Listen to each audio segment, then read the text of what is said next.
Publiquei 2 papers recentemente e fui convidado para dar um seminário sobre eles. No vídeo de hoje eu vou levar vocês comigo nesse evento e vou discutir um pouco como eu me preparei, como eu penso em estrutura de slide, como eu penso na hora da palestra e discutir assim como foi depois de ter terminado, para dar uma ideia para vocês de como é participar no evento científico, como é falar do seu trabalho, coisas que eu acho importante e, enfim, coisas que eu acho legal. É um evento que junta algumas comunidades de pesquisa, então vai juntar físicos de partícula, astrofísicos, pessoas que trabalham mais na parte de cosmologia observacional, então junta várias comunidades e esse tipo de evento é bem interessante para começar projetos multidisciplinares que são bem frutíferos, né? Quando você junta várias comunidades com ideias em comum ali, você consegue normalmente fazer avanços interessantes porque, né, juntar expertises diferentes normalmente é sempre muito rico. Então hoje vai ser uma oportunidade muito legal de interagir com pessoas que sabem muita coisa que eu não sei e vai que a gente começa alguma discussão, começa um projeto para o futuro. É nessas oportunidades normalmente que esse tipo de coisa acontece. Eu fui convidado para essa palestra no sábado passado, hoje é sexta-feira 13, e eu tive então assim praticamente uma semana para me preparar. Comecei a fazer os slides já no fim de semana após o convite, porque eu queria ter tempo de praticar. Não vou mostrar tudo para vocês aqui, mas praticamente o que eu faço eu gosto muito mais de slides sem muito texto, sem muita coisa que a pessoa tenha que ficar lendo e não preste atenção no que eu estou falando. Então eu prefiro praticar bastante os slides sem texto e guiar a pessoa sobre a ideia quando eu estiver apresentando, do que botar muita informação lá e ficar confuso a, a situação, né, da apresentação em si. Vocês têm que pensar em apresentações como uma performance mesmo, tá? É um jogo de atenção, é um jogo de o que você está falando com um slide de suporte e o que a pessoa vai prestar atenção e como que a história que você está contando vai guiar a pessoa para a mensagem que você quer passar. Por exemplo, eu fui convidado para dar essa palestra sobre meus artigos, é uma forma de divulgar o meu trabalho e também trazer a atenção das pessoas para esse tipo de problema que a gente abordou. E não só isso, é uma oportunidade também de juntar ideias de diferentes pessoas que se interessem, né, pelo que a gente tem feito e começar coisas novas e expandir o que a gente fez. Então, é um passo muito importante da vida acadêmica em si, tá? Então, você não quer, tipo, dar uma palestra que ninguém entenda nada do que você está fazendo, ou falar das coisas que você tem feito de forma desinteressante ou muito complicada de maneira que ninguém entenda. Eu tento sempre focar nos pontos principais. É muito difícil. Eu acho que se vocês começarem a perceber com mais calma apresentações assim, olhem apresentações de alunos de graduação no geral. Normalmente são apresentações muito protetivas, vamos dizer assim. O que eu quero falar com isso? Eu quero dizer com isso que são apresentações que têm muito texto de suporte, porque as pessoas têm medo de esquecer alguma coisa. E ainda não tem aquela habilidade de filtrar o que é importante e o que não é, e aí às vezes bota tudo lá, sabe? Sabe quando você vai estudar grifando, você fala, vou grifar o que é importante, quando vê você grifou a página inteira? É meio que assim que um aluno de graduação tende a preparar uma palestra. Desde os mini detalhes de conta, que são relevantes mais para quem está fazendo o projeto e botando a mão na massa mesmo, até a mensagem principal, e quem está assistindo não consegue separar uma coisa da outra porque não está trabalhando naquilo igual a pessoa que, enfim, está montando a palestra está trabalhando. Dessa forma, conforme você vai avançando e ganhando mais maturidade e entendendo essas coisas e ficando um pouco mais confiante com o seu trabalho, você vai meio que aprendendo a fazer um paralelo disso. Espera aí que a Billy tá fazendo arte aqui. Dá oi pra galera. Tá aprontando aqui. Mas enfim, conforme vocês vão avançando na carreira, vocês vão vendo que não funciona muito bem isso, né? Outra coisa que é muito comum é vocês terem muito argumento de autoridade, sabe? Por exemplo, o que eu estou mostrando aqui agora é um princípio que vale porque fulano de tal mostrou isso. Você tira a responsabilidade das suas costas de falar que entendeu aquilo e mostra que alguém importante já demonstrou aquilo. Num seminário a nível maior, assim, nível de pesquisa e essas coisas, que você está mostrando coisas novas que você fez, é um pouco mais difícil jogar dessa forma, porque muitas vezes, né, o que você está fazendo ali, que é novo, mesmo que ele seja embasado em muitos princípios de pessoas, em pessoas famosas que já demonstraram isso antes, pode não ser de conhecimento comum de todo mundo da audiência. Caso seja um detalhe muito importante, é crucial que você tenha um entendimento pelo menos mínimo para explicar o que está acontecendo ali, explicar situações que a gente chama, né, de situações limites, para dar uma intuição para a pessoa que está sentada ali sobre como pensar sobre aquilo. Então, combinando isso tudo, é uma pegada de slide muito diferente. Por isso que a minha recomendação para quem está na graduação e quer pensar em como dar melhores, palestras melhores, é realmente começar a pensar nelas de forma profissional, pensar nelas como parte do trabalho e não só como uma atividade meramente avaliativa. Ou seja, pensar nelas como elas são. Então, pensar na estrutura, pensar em como você quer passar essa mensagem, praticar. Praticar é uma coisa muito crucial que a gente não leva tão a sério assim. Eu diria que a parte mais que eu mais senti diferença quando eu saí do Brasil para outro grupo nos Estados Unidos, por exemplo, e lógico, eu estava ainda meio que como um aluno no Brasil e fui para um laboratório onde você só tem pós-docs, então a fase da pessoa é outra, né? Mas uma coisa que as pessoas fazem extensivamente são as practice talks, né? Eles praticam extensivamente, todo dia tem alguém assistindo palestra de outra pessoa para ajudar a pessoa a dar feedback, a guiar os slides, a guiar o texto. Quando vocês assistirem uma palestra boa, vocês podem ter certeza que aquela pessoa praticou muitas vezes. Não é algo natural, lógico que se a pessoa já deu 1 milhão de palestras, vai ser mais fácil, mas não é algo que vem do dia para a noite, não é algo que tipo, essa pessoa é uma boa palestrante, essa pessoa não é. As pessoas aprendem, as pessoas treinam, as pessoas praticam muito.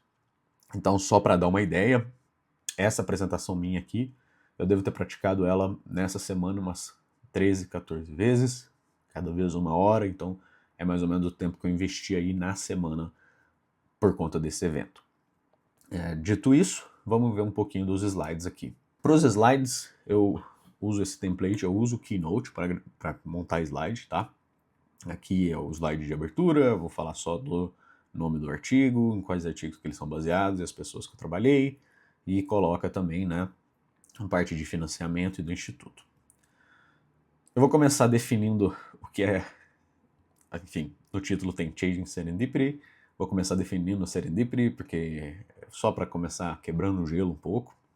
Serendipity é um evento que acontece por chance, né, um evento feliz, aleatório, assim, que acontece aleatoriamente, numa maneira benéfica, e eu quero, né, explicar para a audiência por que isso é assim até o final da apresentação.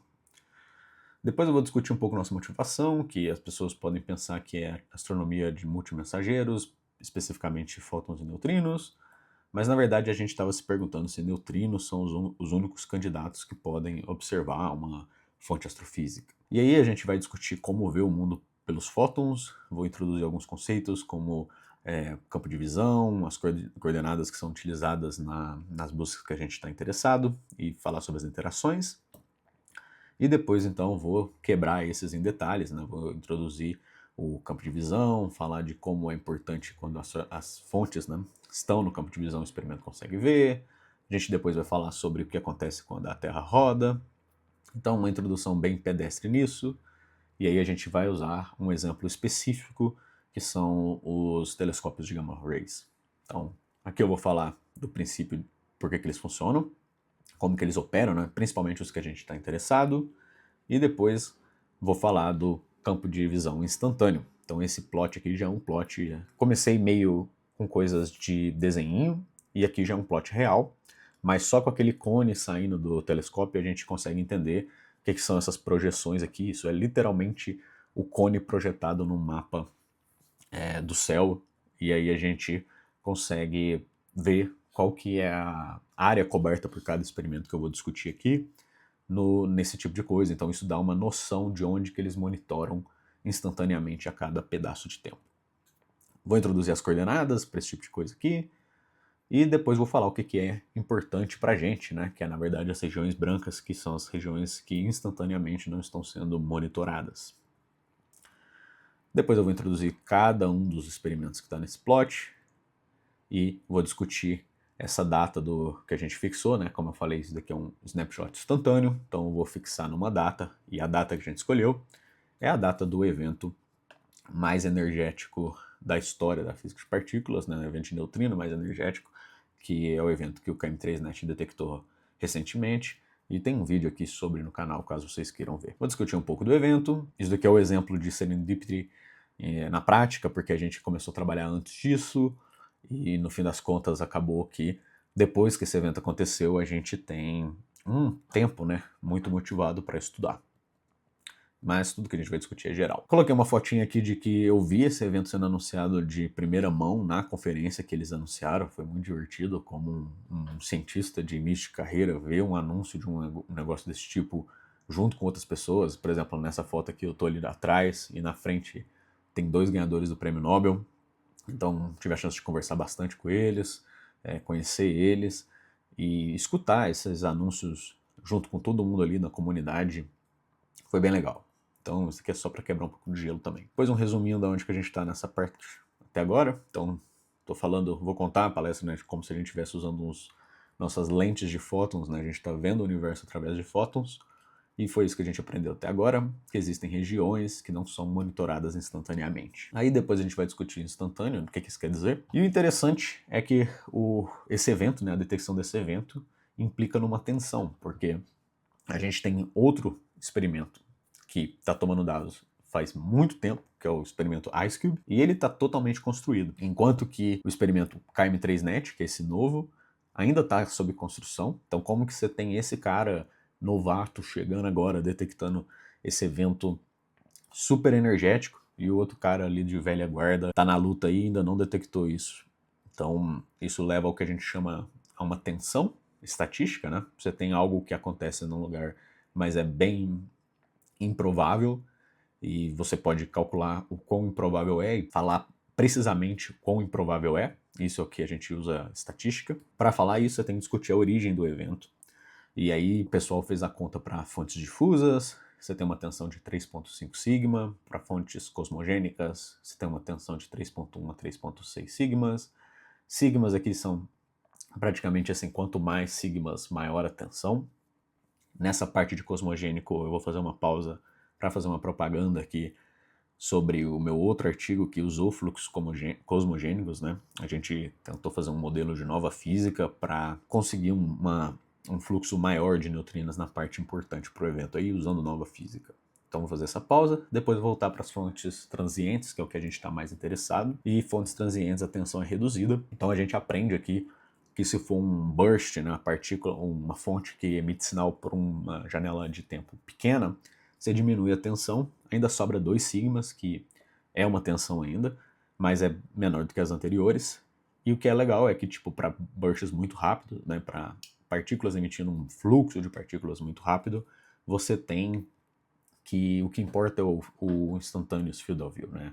O que o experimento está monitorando instantaneamente. Aí o exemplo que a gente vai olhar são primordial black holes.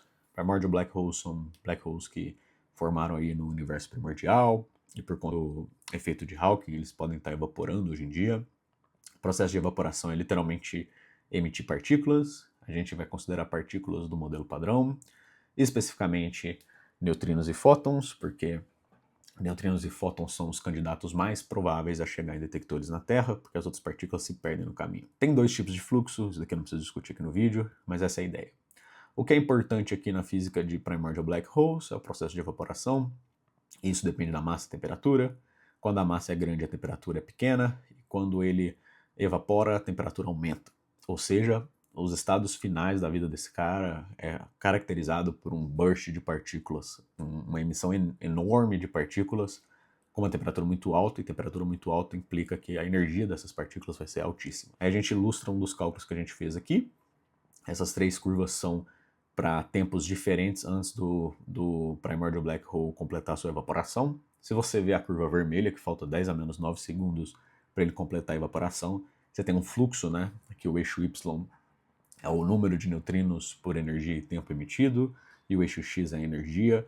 Você vê que você tem um fluxo altíssimo e ele também chega a energias muito altas ali. A gente usa essa escala de electronvolt, né?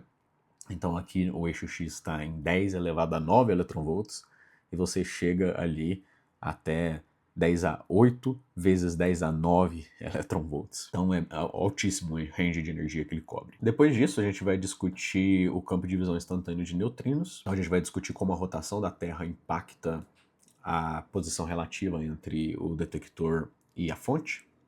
E aí a gente vai discutir IceCube, vai falar como que a gente fez essa conta da posição relativa, vou explicar a transformação de coordenadas que a gente usou para poder achar, né, as coordenadas locais dos experimentos, vou mostrar como essa transformação depende do tempo, e aí foi esse protocolo que a gente usou para achar a área efetiva dos outros experimentos, tanto os que estão em construção quanto os futuros, e a gente vai mostrar que dependendo do tempo que esse burst acontecesse, né, esse PBH burst, né, acontecesse, o KM3Net poderia não ver, mas como tem essa estrelinha aqui no IceCube, isso quer dizer que essa estrelinha está numa área clara, que é uma área que ele tem grande chance de ver, então é por isso que ainda tem uma tensão, porque a posição relativa da fonte com o experimento ainda era tal que IceCube deveria ter visto o experimento, mesmo se fosse um burst, uma fonte transiente, ou seja, tem uma tensão. Então aqui a gente mostra que passando 10 horas do evento você estaria numa situação onde que é mais improvável que o KM3Net veria. E aí depois eu vou ensinar a calcular o número de eventos, falar qual que é o range de energia que importa, dependendo do tempo que falta para o cara completar a evaporação. E a gente vai discutir se o evento poderia ser realmente um burst desse tipo e falar sobre o que limita, né, o fato que não pode ser. E depois a gente vai voltar para ver se neutrinos podem ser realmente a única partícula a observar uma fonte. Para esse estudo com PBH, a gente acha uma região ali, sim, onde que não tem contribuição de nenhum experimento de fóton, e para essas regiões a gente calcula o número de eventos e faz uma triangulação da fonte, ou seja, a gente acha a fonte no céu dependendo do número de eventos que cada detector de neutrinos acha, e eles estão espalhados na Terra, então você consegue ter uma diferença de tempo entre cada um, e com isso você consegue apontar e achar onde que está essa fonte, e aí a gente mostra a reconstrução disso aqui. E aí eu vou só concluir, e é isso. Essa é a ideia da palestra. Como vocês viram, meu estilo de slide é muito mais visual do que texto, por isso que eu preciso praticar muito, porque eu não tenho muito texto de suporte, então se eu não lembro o jeito que eu quero contar a história, eu vou me perder, então eu pratico bastante, mas eu acho que o raciocínio lógico aqui é o seguinte: a gente quis responder essa pergunta, para a gente responder essa pergunta a gente teve que estudar sobre experimentos de fótons e entender como que eles cobrem o céu. Depois a gente teve que aprender como experimentos de neutrinos cobrem o céu, e a gente queria ver se existem regiões do espaço que não são monitoradas simultaneamente pelos experimentos de fótons, e avaliar se naquelas regiões experimentos de neutrinos podem ser a nossa única esperança. Foi mais ou menos isso. Então essa é a ideia, só que para isso eu tenho que obviamente entrar em detalhes sobre as diferentes classes de experimentos, e os Primordial Black Holes são um exemplo de fonte, né, que a gente estava trabalhando, porque é o mestrado de uma colega, e a gente acabou usando isso como exemplo de uma fonte, mas a princípio poderia ser qualquer outra fonte astrofísica, e eu espero hoje aprender mais sobre algumas, e essa vai ser uma oportunidade muito legal de falar com os astrofísicos e com outras pessoas de outras áreas e descobrir um pouco mais o que eles acham desse trabalho, o que eles acham que a gente pode fazer de diferente, enfim, expandir o que a gente já sabe, que é o objetivo final da coisa. Agora são 6h30, acordei por volta das 5h30 e estava preparando para gravar o vlog aqui. Fiz essa primeira gravação e agora eu vou realmente praticar a palestra mais uma vez para ver se os detalhes estão alinhados e ver se está tudo certinho, né? Um último check de sanidade. E vou mostrar para vocês hoje o dia inteiro. Então a gente vai lá para o Instituto Principia, é próximo a Paulista, na Rua Pamplona. E caso vocês não conheçam, sigam eles no Instagram. Eles têm eventos de divulgação científica muito divertidos, normalmente todos gratuitos. Tem um vídeo aqui no canal já sobre um concerto sináptico, se não me engano é essa palavra que eu participei. onde a gente assistiu um pianista tocando ao vivo, e enquanto isso ele estava usando um equipamento para monitorar os sinais cerebrais dele, e a gente podia ver a atividade cerebral, e tinha uma neurocientista explicando o que estava acontecendo. Foi muito legal mesmo. E eles fazem diversos eventos. Então, se você é de São Paulo e tem a chance aí de poder ir nesses eventos, sigam eles, porque vale muito a pena, vocês vão aprender muita coisa divertida, é muito legal, eles fazem um trabalho de divulgação excelente, junto com o trabalho de pesquisa, né, num viés mais acadêmico. Então o plano é esse, vou agora aqui para a palestra, vou praticar um pouco mais, até já.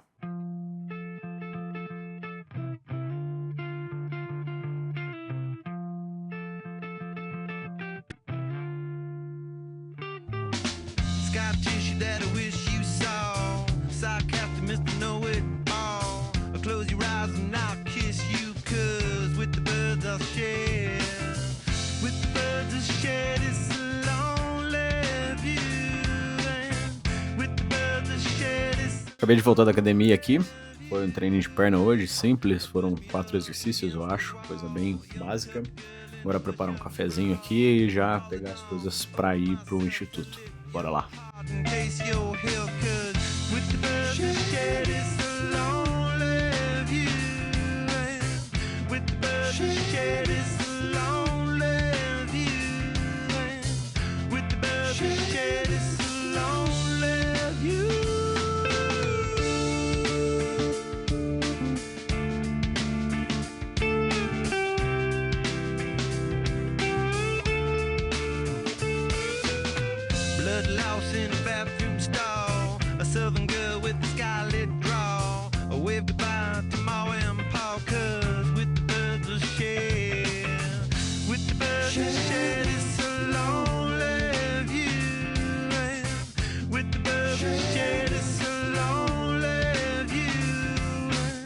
Soft-spoken with a broken jaw. Step outside, but not to brawl. And autumn sweet with call it fall. I'll make it to the moon if I have to crawl. And with the birds that share this lonely view. And with the birds that share this lonely. Chegando aqui no princípio, esse é o prédio onde vai acontecer o evento. E a gente tem os donos deles, onde tem os eventos de divulgação. O prédio aqui é bem bonito, gosto bastante da estética. Aqui tem um espaço para café, umas salinhas de reunião. É muito legal aqui dentro, muito legal mesmo. E aqui, mais um Pedro trabalhando ali. Tem umas salinhas comunitárias para não ver se não tem ninguém aqui, né? Trabalhar com luz, muito bonito o espaço. Aí agora vão ter 2 palestras de manhã, depois trabalhar um pouco daqui. E à tarde é a minha palestra.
Não consegui gravar um encerramento do vlog no dia do evento.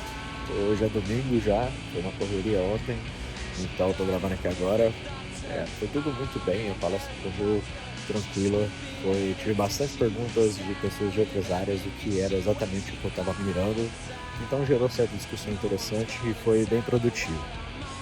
Hoje eu estou aqui já em Campinas, porque amanhã eu dou um seminário aqui no grupo de partículas. E se você quer acompanhar me segue lá no Instagram e fica por dentro de tudo. E me acompanha nas outras redes, dá uma força aí que ajuda bastante. Se inscreve aí no canal se você gostou desse tipo de vídeo. Deixa seu like aí, que isso me ajuda bastante também. E a gente se vê numa próxima oportunidade. Tchau, tchau.